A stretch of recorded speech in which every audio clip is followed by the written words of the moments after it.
Shalom Produções.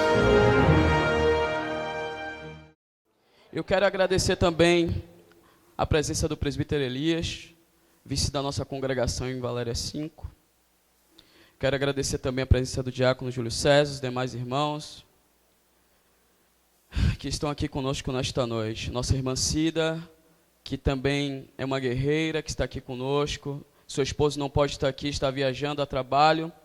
Os irmãos que não puderam vir do departamento de família que representam a Igreja Valéria 5. Eu agradeço a presença de vocês e os demais irmãos que também estão aqui, irmão Jackson, o irmão Roberto, essa alma que aceitou Jesus. Levante a sua mão, irmão Roberto. Renato, levanta a tua mão. O irmão Renato é uma das almas ali que aceitou Jesus em Valéria 5, não tem nem um mês de convertido, mas está aqui conosco, amém?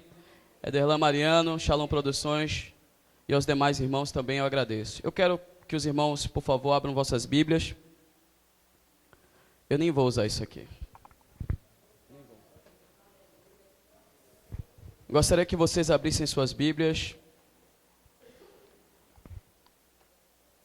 Livro de Eclesiastes, capítulo 3, versículo 1. O tema dessa palestra é o Deus do nosso tempo na vida das famílias. Repetindo, o Deus do nosso tempo na vida das famílias. Manhinha, eu te amo. Karine, eu te amo. Sem vocês eu não sei o que seria de mim. Eclesiastes, capítulo 3. Nossa, meu Pai. Teu versículo aqui nos diz: tudo tem o seu tempo determinado, e há tempo para todo o propósito debaixo do céu. Pai, esta é a tua palavra. Fala com a tua igreja nesta noite. Abre a conscientização, meu Senhor, que o teu Espírito venha proporcionar a revelação, a iluminação, a inspiração devida e cabível.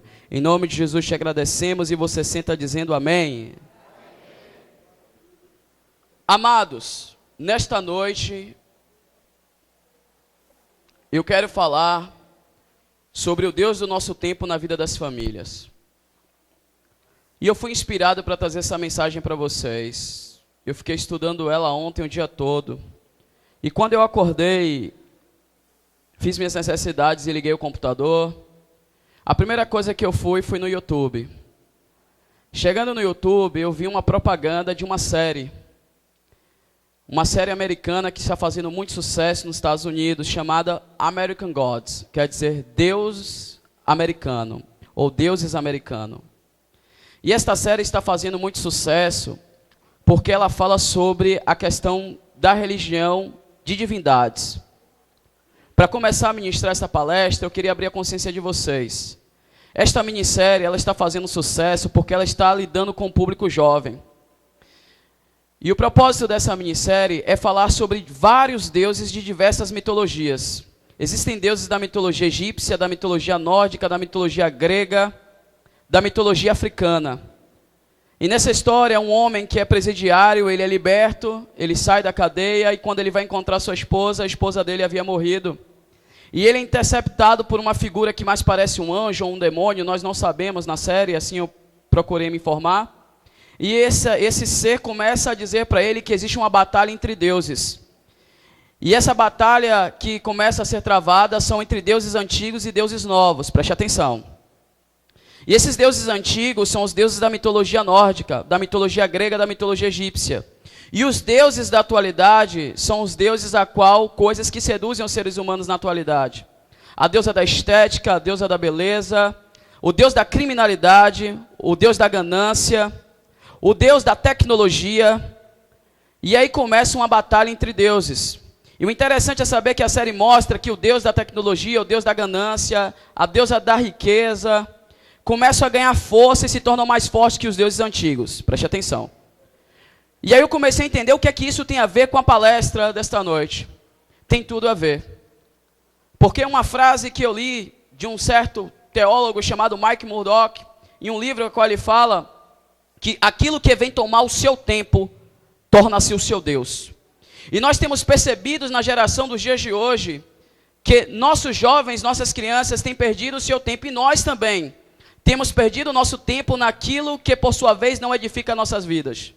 Eu sei que na palestra de ontem foi muito bem falado acerca das redes sociais, da internet, o quanto isso influencia negativamente a nossa vida. Nós sabemos que elas são extremamente importantes para nós, mas eu prefiro ficar com as palavras do apóstolo Paulo em dizer que tudo é lícito, mas nem tudo me convém. Nós sabemos que hoje é muito importante as redes sociais, a internet para as nossas vidas. Mas eu não quero me prender a esse tema. Eu quero dizer e quero especificar para vocês que tudo aquilo que vem roubar o seu tempo na atualidade está se tornando o nosso Deus na atualidade. Muitas das vezes nós deixamos de ir para a igreja porque a internet ou até mesmo uma conversa de amigos tem nos feito deixar de adorar aquele que é digno de todo louvor e adoração. Muitas das vezes até mesmo o trabalho tem nos deixado de adorar o verdadeiro Deus, que é digno de todo louvor e adoração. E como foi dito, eu acredito que também tenha sido falado ontem, a questão do tempo nos dias de hoje tem sido um roubador para que nós de fato venhamos adorar ao Senhor em espírito e verdade. Eu começo a me prender nas palavras de Jesus no Evangelho de Mateus capítulo 6, versículo 33. Pois primeiro buscai ao reino de Deus e a sua justiça, e as demais coisas vos serão acrescentadas. O que eu entendo nesta noite para dividir com os irmãos nessa palestra, é que eu e você, como servos de Deus, como cristãos que somos, temos que priorizar a vontade de Deus nas nossas vidas. É que eu e você, a qual somos cristãos, a qual entregamos a nossa vida ao Deus Todo-Poderoso, devemos colocar Deus em primeiro lugar em nossas vidas. E nesta noite o Senhor está dizendo ao meu e ao seu coração: você tem dado tempo cabível e merecido ao Deus a qual você ama? Ou você tem se prendido às questões que por muitas das vezes roubam a verdadeira adoração ao único Deus? Quando nós falamos acerca disso, eu costumo dizer que primeiro devemos amar a Deus acima de todas as coisas, e segundo, amar o nosso próximo como se fosse a nós mesmos. João é enfático em dizer que aquele que não ama o seu próximo não poderá amar a Deus. Como? Se ele não ver a Deus, como poderá então amar o seu próximo? Eu entendo então que existe uma necessidade nos dias de hoje, em nossas casas, em nossos lares, nas nossas famílias, de fazermos e realizarmos cultos domésticos. O de lá em casa, por exemplo, a gente começou muito bem, mas hoje particularmente nós não fazemos mais culto doméstico em casa. Porque eu trabalho praticamente o dia todo. Minha esposa hoje faz curso de enfermagem. E aí, consequentemente, a gente não acaba encontrando muito tempo. Quando a gente chega, já tem que ir para a igreja para orar. Tudo bem, nós ainda oramos na igreja. Quando chegamos em casa, nós ainda oramos em casa. Mas nós estamos perdendo o tempo de lermos a palavra de Deus, eu e a minha esposa juntos. Ainda que nós não tenhamos filhos, mas de alguma forma nós somos uma família. E aí eu começo a entender que existe a necessidade da igreja realizar cultos nos lares. A igreja, de alguma forma, precisa entender que eu e você, seu esposo e a sua esposa, são igreja, independente do espaço físico. Porque eu entendo que igreja é um indivíduo, porque eu e você somos templo do Espírito Santo. Eu também entendo que a igreja é uma comunhão, uma comungação de pessoas. Pois Jesus havia dito, onde estiver 2 ou 3, eu também estarei reunido. Eu entendo que a igreja também é um espaço físico, é uma instituição. Mas acima de tudo, a igreja somos nós, eu e você. E neste dia de hoje, nós precisamos abrir o nosso entendimento, que precisamos retornar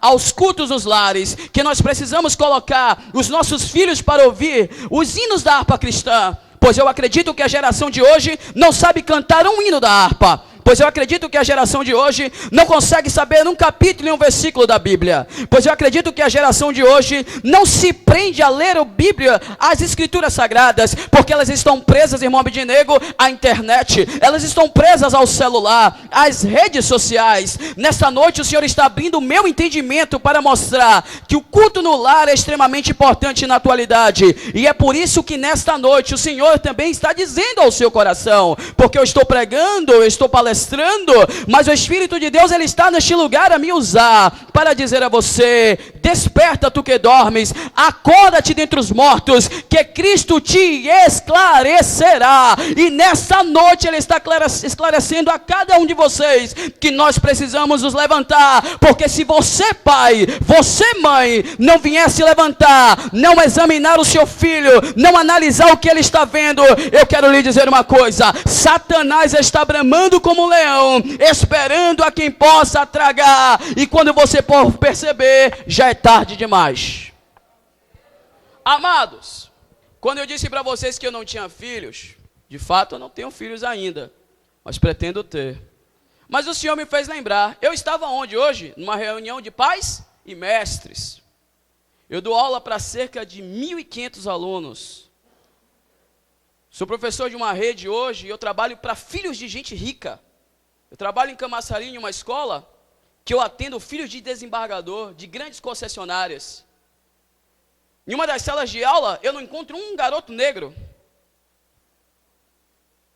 Geralmente, a tez, ou o fenótipo, são garotos de cabelo liso, loiros e de olhos azuis.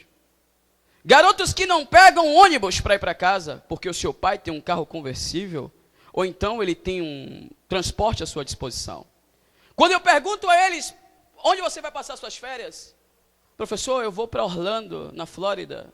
Eu vou para Disney.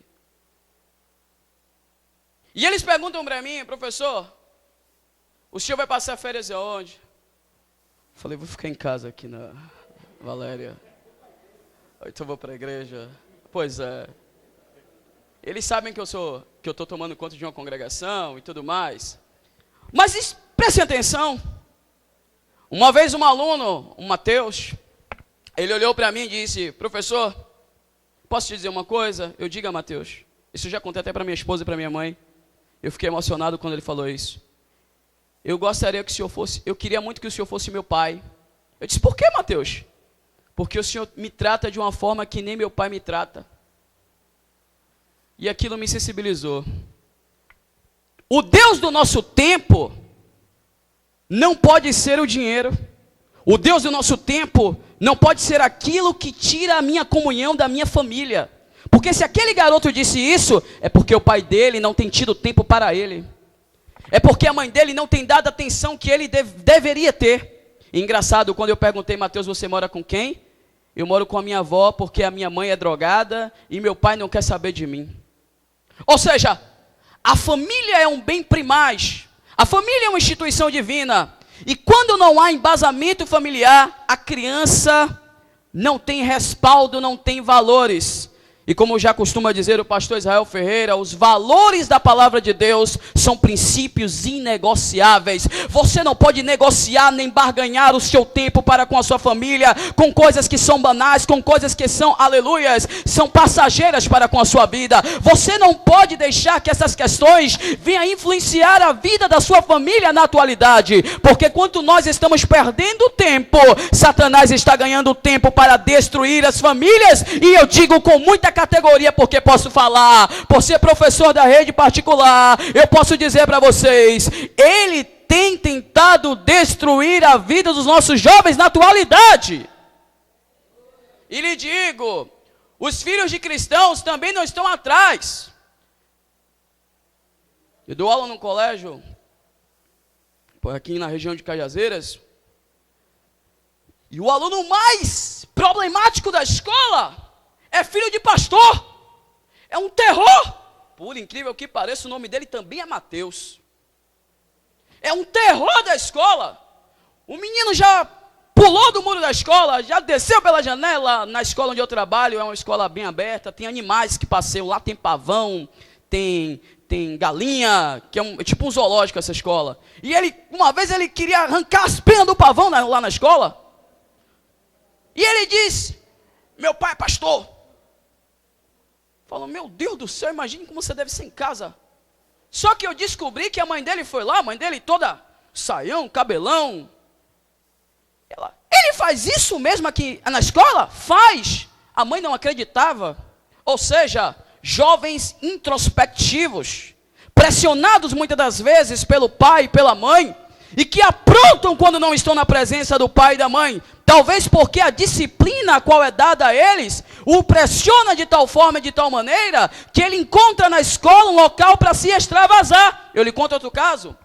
Um garoto chamado Ícaro, no 9º ano, com o punho todo marcado, e quando nós fomos ver na escola, ele estava com o punho marcado com o desenho de uma baleia. Eu falei, meu Deus, o baleia azul aqui? Pois é. E eu falei, Ícaro, por que isso? porque eu não estou vendo mais prazer na minha vida. O Senhor me ensina filosofia e eu aprendi que o niilismo é a falta de uma essência para a vida. Eu falei, meu Deus, ele pegou o assunto que eu expliquei e se adaptou a isso. Porque as correntes filosóficas da atualidade estão de alguma forma influenciando a juventude, as universidades, e de alguma forma está separando cada vez mais os nossos jovens da nossa família. Estamos dentro do tema, o Deus dos dias de hoje. Quem é o seu Deus? Quem é o seu Deus nessa noite? Será que se você dedicar tempo ao seu Deus, Ele vai deixar com que você passe por essas situações? Que a sua família vivencie essa situação? Agora nesta noite eu quero chamar a atenção de vocês. O que está faltando em nossos lares é uma vida consagrada ao Senhor, nosso Deus. Porque nós damos valência a outras questões e elas tomam o tempo da nossa vida. E aí eu quero entrar numa questão profunda. Estudando um pouco a teologia, nós entendemos que existem duas concepções de tempo. O tempo kairos e o tempo cronos. Eu já preguei mensagens aqui em Valéria 2 sobre isso. O tempo kairos é conhecido como o tempo de Deus. O tempo oportunidade, a qual os gregos, a qual a igreja, a qual os pensadores religiosos estudaram sobre isso. E a Bíblia fala sobre esse tempo. O tempo kairos está registrado em Eclesiastes capítulo 3. Porque debaixo dos céus há tempo para todas as... Ou seja, Deus tem preparado um tempo para cada um de vocês. Deus tem preparado um tempo para a vida da igreja.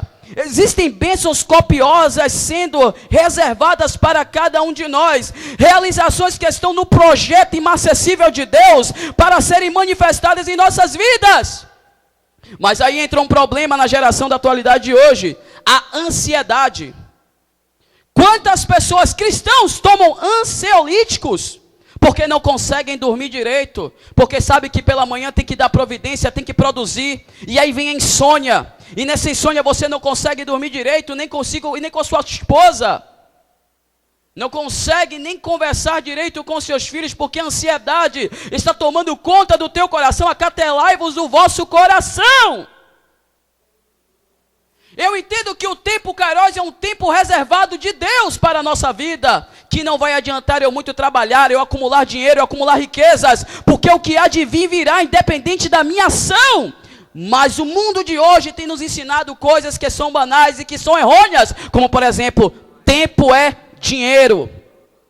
Eu costumo ver alguns cristãos dizendo, eu estou na correria. Você está correndo atrás do quê?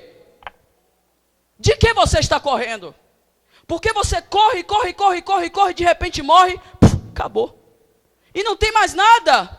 E aí deixa dívidas, a família preocupada. Muitas das vezes o homem sai, não sabe nem, a mulher não sabe nem para onde vai. Às vezes não dá satisfação e a família fica desestruturada. Ou seja, precisamos deixar de viver o tempo cronos para vivermos o tempo kairos, o tempo de Deus. Mas você só vai viver o tempo de Deus se de fato você priorizar coisas. E nesta noite nós começamos a aprender que a minha e a sua vida são baseadas em prioridades. E qual é a primeira prioridade? Colocar Deus no centro de todas as coisas. Ter uma percepção teocêntrica. A palavra teocêntrica vem do grego teos, que quer dizer Deus, centrismo, centro. Eu preciso colocar Deus no centro da minha vida. O antropocentrismo tem influenciado as nossas vidas. O antropocentrismo quer dizer o homem no centro de todas as coisas. E quando nós colocamos o nosso eu, o nosso ego, o nosso alter ego se levanta e o nosso individualismo se ressai, o nosso egoísmo se ressai e consequentemente não damos a liberdade para que o Espírito de Deus opere em nossas vidas. Mas nessa noite eu quero liberar uma palavra profética para a tua vida. Levante a tua mão para receber esta palavra. Nesta noite o Espírito de Deus está abrindo o teu entendimento, a tua consciência de que você precisa valorizar o reino de Deus acima de toda coisa, que você precisa entregar o teu caminho ao Senhor, confiar nele, pois o mais ele fará, em nome de Jesus. Receba esta palavra profética. Prioridade na minha vida é colocar Deus no centro. E se eu colocar Deus no centro da minha vida, eu preciso deixar a ansiedade de lado. Porque o ansioso jamais prosperará. Em Provérbios já está escrito isso. Outra questão também que tem atrapalhado e que tem se tornado um Deus nas nossas vidas. A ansiedade está se tornando um Deus nas nossas vidas. A protelação está se tornando um Deus nas nossas vidas. E o que é protelação? Sabe o que é protelação? Deixar para amanhã aquilo que se pode fazer. Amanhã eu vou fazer, amanhã eu faço acontecer, amanhã eu realizo, amanhã eu faço aquilo. E você não consegue dar conta das coisas. Nessa noite o Senhor está dizendo a você: vai tomar um sorvete com seu filho, com a sua filha. Vai na praia. Vai na praça. Sai com o seu filho. Sai com a sua filha. Ei, obreiros. Talvez há quanto tempo vocês não saem em família? Porque a gente fica tanto preso na obra que a gente esquece que existe o Deus da obra na nossa vida. Às vezes a gente quer ajudar tanto Deus e esquece que quem ajuda a gente é Deus. Às vezes a gente quer mostrar tanto para Deus e Deus está dizendo: ei, desperta, olha a tua família como está indo. Se a tua família não for bem, meu querido, minha querida, pode ter certeza, o teu ministério não vai bem. Quantos pregadores, por exemplo, eu conheço, que largam suas esposas, não dão nem satisfação em seus filhos, e vão dizer: vou fazer a obra de Deus. Quando volta, a casa está na goteira. E aí passa 9 meses, a barriga fica embuchada. Ele pensa que o filho é dele, mas já foi. A mulher ficou com saudade. E apareceu um Ricardo. E aí já era. Ou seja, eu preciso compreender que a minha vida está debaixo de uma proteção divina e que, consequentemente, eu tenho responsabilidades e prioridades essenciais para a caminhada cristã, porque a minha vida e a tua vida é um espelho diante de Deus, e se eu não refletir esse espelho, me perdoe, os mundanos, os ímpios verão, de fato, um mau exemplo, e como poderão dizer Cristo resplandecer em nossa face? Nesta noite nós entendemos que prioridades são essenciais e são inegociáveis. Se você não colocar prioridade em sua vida, a sua vida será desregrada, desorganizada, desequilibrada, e consequentemente você não vai à frente.